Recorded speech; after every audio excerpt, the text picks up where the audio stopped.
చలికాలం పొద్దుగాల లేచుడంటే ఓ సాహసం అనే చెప్పాలి.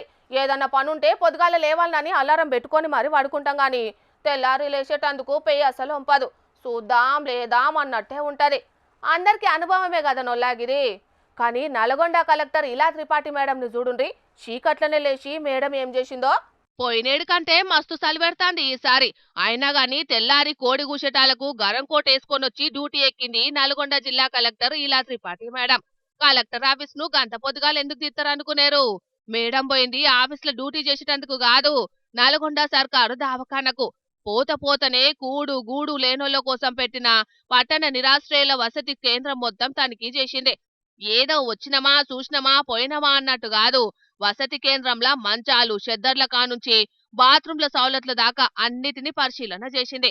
సౌలతులు ఎట్లున్నాయని అందులో ఉండేటోళ్లను అడిగి అడుచుకున్నది.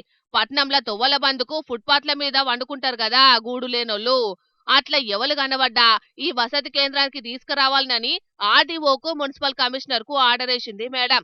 ఈ ముచ్చట పట్నంలో అందరికీ తెలిసేటట్టు ఫ్లెక్సీలు బోర్డులు పెట్టి ప్రచారం చేయాలని అధికారులకు చెప్పింది. ఇక ఇప్పటికే ఈ సెంటర్ల తలదాసుకున్నోళ్ల కోసమైతే ఎంత తన్లాడిందో కలెక్టర్ అమ్మ. అందులున్నోళ్ళందరికీ వారానికి ఓపారైన వైద్య పరీక్షలు చేయాలని దావఖాన డాక్టర్లను ఆదేశించింది. అంతేకాదోళ్ళు ముసలోళ్ళైతే పింఛన్లు వచ్చేటట్టు, అర్హత ఉంటే ఇందిరమైన్లు వచ్చేటట్టు చర్యలు తీసుకోవాలని అధికారులకు మతలబు చేసింది. ఇంకా గొప్ప ముచ్చటేందంటే ఆస్పత్రి ఏరియాల ఓ కుష్టి రోగితోటి మాట్లాడింది మేడం. బ్యాటరీ తోటి నడిచేటి బండి కావాలని రోగి కోరితే అప్పటికప్పుడు బండి శాంక్షన్ చేసి మంచి మనసును చూపెట్టుకున్నది. వాడని బట్టలు చెప్పులు బూట్లు ఏమన్నుంటే ఆటిని ఎవరన్నా అవసరం ఉన్నోళ్ళు తీసుకునేటట్టు ఎన్జీ కాలేజీ కాడ ఒక సెంటర్ పెట్టాలని కూడా అధికారులకు చెప్పింది కలెక్టర్ అమ్మ. ఇట్లా ఆర్డర్లేసుడే కాదు, అధికారులను గట్టిగానే అరుచుకున్నది దావఖాన కాడ గలీజీయంగా. వారం దినాలు కూడా టైం ఇచ్చింది.